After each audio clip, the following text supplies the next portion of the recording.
Mobile phone থেকে ফেসবুকে video upload করতে সবাই পারে, বাট প্রপারলি ভিডিও আপলোড করতে না পারলে ভিডিওতে ভিউ হয় না, ইনকাম জেনারেট হয় না, প্লাস ফলোয়ারও আসে না। তো আপনারা কিভাবে ভিডিও প্রপারলি আপলোড করবেন এবং টাইটেল ট্যাগ দেন ভিডিওর যে ল্যাঙ্গুয়েজটি আছে সেটা সিলেক্ট করবেন, আজকের ভিডিওর মাধ্যমে বিস্তারিত আপনাদের দেখাবো। ভিডিওটি না টেনে সম্পূর্ণ মনোযোগ সহকারে দেখুন, তাহলে আপনারাও প্রপারলি ভিডিও আপলোড করতে পারবেন। তাহলে আপনারা আপনাদের ডিভাইস থেকে ক্রোম ব্রাউজারটি ওপেন করে নেবেন, দেন সার্চ বক্সে চলে আসবেন। আসার পরে লিখবেন ক্রিয়েটর স্টুডিও, এটা লিখে সার্চ করবেন। তো সার্চ করার পরে ফেসবুকের যে ফেসবুক বিজনেস ওয়েবসাইটটি আছে সেটা চলে আসছে। তো এখানে যদি কারো ডেস্কটপ মোড করা না থাকে তাহলে পাশে যে 3 ডট লাইন আছে এখানে একটা ক্লিক করে এখানে ডেস্কটপ মোড করে নেবেন, তাহলে আপনার দেখতে সুবিধা হবে। তো ডেস্কটপ মোড করে নেওয়ার পরে ফেসবুক বিজনেসের যে প্রথম ওয়েবসাইটটি আছে এখানে একটা ক্লিক করে দিবেন। ক্লিক করার পরে দেখেন এখানে একটা ড্যাশবোর্ড চলে আসছে। তো আপনাদের দেখার সুবিধার্থে আমি পিসিতে চলে যাচ্ছি। পিসি এবং ফোনে একইভাবে ভিডিও আপলোড করতে হয়, সেজন্য আমি আপনাদের দেখার সুবিধার্থে আমি পিসিতে নিয়ে যাচ্ছি। তো এইখানে লেখা আছে দেখেন ক্রিয়েট পোস্ট এবং এই পাশে লেখা আছে ক্রিয়েট রিল। তো ক্রিয়েট রিল থেকে আপনি ছোট যে ভিডিও বা শর্ট ভিডিও যেগুলো আছে এগুলো আপলোড করতে পারবেন। যেখানে লেখা আছে ক্রিয়েট পোস্ট, এখান থেকে আপনি বড় ভিডিও আপলোড করতে পারবেন। তো এখানে ক্রিয়েট পোস্ট একটা ক্লিক করে দিবেন। ক্লিক করার পরে উপরে দেখেন লেখা আছে পোস্ট টু এর নিচে। তো এখান থেকে আপনি কোথায় কোথায় ভিডিওটি আপলোড করবেন সেটা সিলেক্ট করবেন। তো দেখেন আমি ইনস্টাগ্রাম এবং ফেসবুক পেজে আপলোড করার জন্য টিক মার্ক করে দিয়েছি। তো আপনারা যদি ইনস্টাগ্রাম না দিতে চান তাহলে টিক মার্কটা উঠিয়ে নেবেন, তাহলে আর ইনস্টাগ্রামে ভিডিওটি আপলোড হবে না। আর যদি দিতে চান তাহলে টিক মার্ক দিয়ে দেন ওখান থেকে চলে আসবেন এবং গ্রুপে আপনি আপলোড করতে পারবেন। গ্রুপে দেওয়ার দরকার নেই, যেহেতু আপনার ভিডিও, তাহলে আপনি অ্যাড ভিডিওতে ক্লিক করবেন। ক্লিক করার পরে আপলোড ফ্রম ডেস্কটপ এখানে একটা ক্লিক করবেন। তো ক্লিক করার পরে দেখেন আমি যেখানে ভিডিওটি রেখেছি সেখান থেকে আমি ভিডিওটি সিলেক্ট করে দিব। তো আপনারা ফোন থেকে সিলেক্ট করে দিবেন। ভিডিও লেন্থ অনুযায়ী একটু সময় নেবে ভিডিওটি আপলোড হইতে, তাহলে একটু নিচের দিকে আসবেন। স্ক্রল করার পরে পোস্ট ডিটেইল যেখানে লেখা আছে ওখানে একটা ক্লিক করবেন। এটা হচ্ছে আপনার খুবই গুরুত্বপূর্ণ একটা অংশ। এখানে আপনার ভিডিওর টাইটেল অবশ্যই দিতে হবে।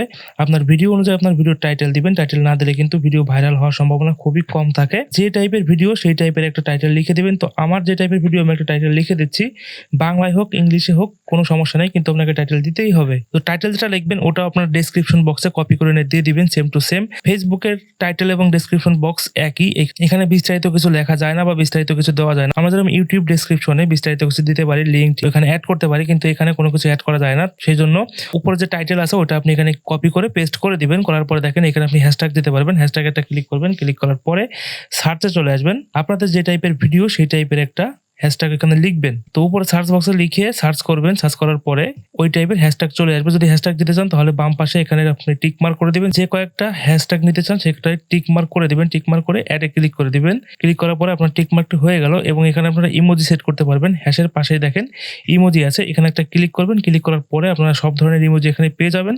আপনারা আপনাদের পছন্দ মতো বা ইচ্ছা মতো একটা ইমোজি এখানে দিয়ে নেবেন। ওকে, দেখেন আমি ইমেজও দিয়ে নিয়েছি। তাহলে ডেসক্রিপশন বক্সে যেটা থাকবে এটা আপনার ভিডিওর টাইটেলে বা ভিডিওর উপরে দেখা যাবে, কিন্তু আপনার টাইটেল যেটা থাকবে এটা কিন্তু দেখা যাবে না। এখান থেকে আপনারা ভিডিওর থাম্বনেইল অ্যাড করতে পারেন। তো দেখেন থাম্বনেইল অ্যাড করতে হলে আপলোড ইমেজে ক্লিক করবেন। ক্লিক করার পরে আপনার থাম্বনেইল যেখানে আছে সেখানে একটা ক্লিক করে দিবেন। তো দেখেন এখানে থাম্বনেইলটা আপলোড হয়ে গেল।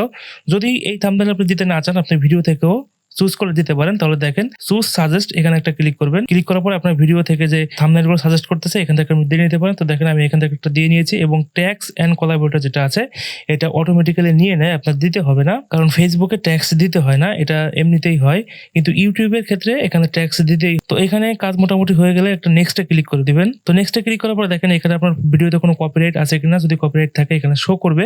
তো আমার ভিডিওতে কোনো কপিরাইট নাই, এই জন্য দেখাচ্ছে copyright content was not detected in your video. আর যদি আপনার ভিডিওতে কপিরাইট থাকে তাহলে আপনার এখানে দেখাবে, ঠিক আছে। এবং এই পাশে দেখতে পাচ্ছেন শিডিউল, আপনি ভিডিওটি শিডিউল করে রাখতে পারেন অথবা আপনি এখনই শেয়ার করে দিতে পারেন। এইখানে আপনি যে তারিখ এবং সময় দিয়ে রাখবেন সেই সময় বা সেই তারিখে গিয়ে ভিডিওটি আপলোড হয়ে যাবে স্বয়ংক্রিয়ভাবে। আর যদি আপনি চান এখনই শেয়ার করে দিতে তাহলে আপনি শেয়ার করে দিতে পারেন। আর শিডিউল করে রাখলে অবশ্যই তো সেই সময় আপনার ভিডিওটি আপলোড হবে। তো এইভাবে যদি আপনি প্রপারলি ভিডিও আপলোড করতে পারেন তাহলে আপনার ভিডিওটি ভাইরাল হওয়ার সম্ভাবনা অনেক গুণ বেশি থাকে এবং ফলোয়ার প্লাস ওয়াচ টাইমও বেড়ে যায়। তাহলে আপনারা এইভাবে ভিডিওটি আপলোড করবেন মোবাইল ডিভাইস দিয়ে।